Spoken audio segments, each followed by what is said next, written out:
Welcome, Reverend Pam and Reverend Ellen, to live Akasa Living. It is very exciting to have you. And y'all are doing something really, really cool to say. That human design is where I stumbled onto the fact that energy management was my health issue with fibromyalgia. And so while I did not delve deeply into human design, because there is a lot to human design, I have such respect for human design. But first, I do want to say thank you for having us on to chat about human design, because it's something that we both have stumbled across fairly recently, but it really took hold for us because, like you said, it was all about our energy management. And we all three work in that realm. Yep. in our unique ways and with our unique gifts and modalities. And for me, it caught me in the beginning of a very challenging adrenal fatigue issue. So as I went through that, I kept reflecting on my human design reading and what could I bring from that to help bring me out of what I was in the middle of. So thank you for kind of sharing that part too. So, and what is human design? There might be people out there who don't even know what that is. It's basically a new science, new to us anyway. It's been around for a little while. But it is taking ancient wisdom, the I Ching, the Kabbalah, the astrology, and the chakra system, marrying it with modern science, which is quantum physics, to create a personal energy roadmap so that we can make positive change. And when we live in our design, we make positive change in our lives. And one of the things that really attracted me to this work was his focus on the energy side of it, of course. And everyone seems to be familiar now with the 7 major chakra system.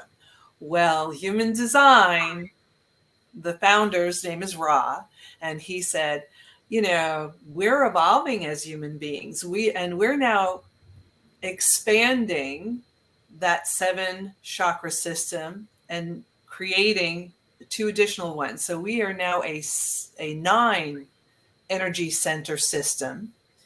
And of course, that energy is then reflected in our auric field. And that's how we communicate with each other. At first, right? Non-verbally, people experience our energy, our auric field before they ever hear a word from us. And so I loved his perspective. And again, Pam and I have been working on this. And one day she said, hey, Al, I'm working on some charts and I'm pulling my aunt or my grandmother. I forget now. And I was pulling together my mom and my mom and dad, my immediate family, and then my grandma and grandpa's, and then I have a niece who was estranged to us until just a few years ago for like about 35 years, estranged for about 35 years. And then of course I have my bonus daughter, which, was a whole different dynamic back when I met them when she was 2. So I had been pulling those charts and looking at those and who they were energetically and how we might have done things different. And that's what I mentioned to Ellen, and she said, and I went, oh my God, you're working on a family tree. That's what I've been working on. So that's where we got into it's self-development. Yes, you want to learn about yourself, but oh my gosh. And I was pulling charts on my 2 nieces, their husbands, and their children, because I said, wouldn't it be phenomenal to not only learn more about yourself, but then look at your spouse or significant other or business partner or friend. How do you work? What's the dynamic between the 2 of you and how well do you work together? And then it kind of went on to, and what about when you have kids? Because of course I'm looking at my nieces and their husbands. And how do you as parents work together as a team to raise these children who have a totally different energy blueprint from you? And my nieces all have children under 5. And so that was where I was going with it. I want to be able to share with them to help them with raising their kids and communicating with their kids in a different dynamic. Okay. So we know that energetically, what we put out is what we attract. And so how we want to be treated, we treat ourselves first. And then if we get locked just in that loop, well, then that's a very small loop and we get very lonely there. And me crashes in on us really quickly. So we have to put that energy out into the world. Yes. Those are relationships, because guess what? We are always in relationship, even when we lock ourselves in our little me. So, but the problem is, I just, you know how I am, Pam. I just kind of say it the way it is. And so it makes sense, right? I know. And so, but the thing is, sometimes people aren't really comfortable going with the intuitive way of doing that. It's like, I hear what you're saying. I'm even feeling it. I know what you're saying is right. I'm there. I'm ready to turn loose of the programming. I'm ready to stop doing what society says. But I still would like some sort of guidance. Okay, so I'm not going to go by what society said, and I'm letting go of my past traumas and et cetera, et cetera, et cetera. But y'all say that this is a marriage of science and the metaphysical or the energy. Right. So show me the money.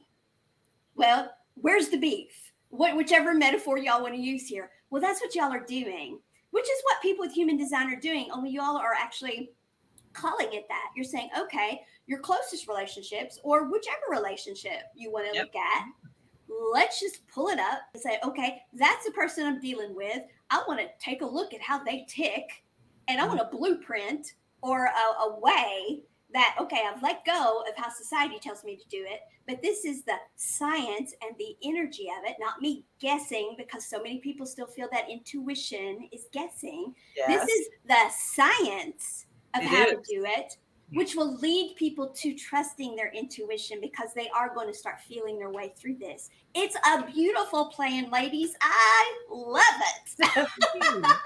Well, let's talk a little bit. You were talking about people not trusting intuition, when really that's the thing we ought to be trusting in, because that never lies. But for those who are like a little shaky with it, this is like, okay, we can print this off for you. We can talk and we can show you the science of it. Exactly. Especially those who are still very science-based or very much need to see it. If I don't see it, I don't believe it. Those people, and we all know those. And the truth of the matter is, those people tend to be very intuitive too. And the truth is, they're going by their intuition. They're just not calling it intuition. Exactly.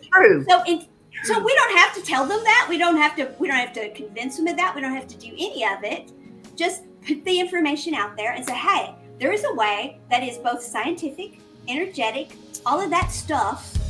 Yep. And it gets you out of societal programming. It gets you out of the old paradigm. It puts you firmly in a way that will actually work better. Mm-hmm. How about giving it a try? And people will do it. People will give that a try. Whereas if we just say, okay, y'all, come out of the old paradigm and into the new, we're going to use our intuition. People are like, we're going to do what? What? Am I into what? You're taking me into what? No, I'm not going there. But this is something that they can hold in their hot little hands. And we all like what we can hold in our hot little hands. And so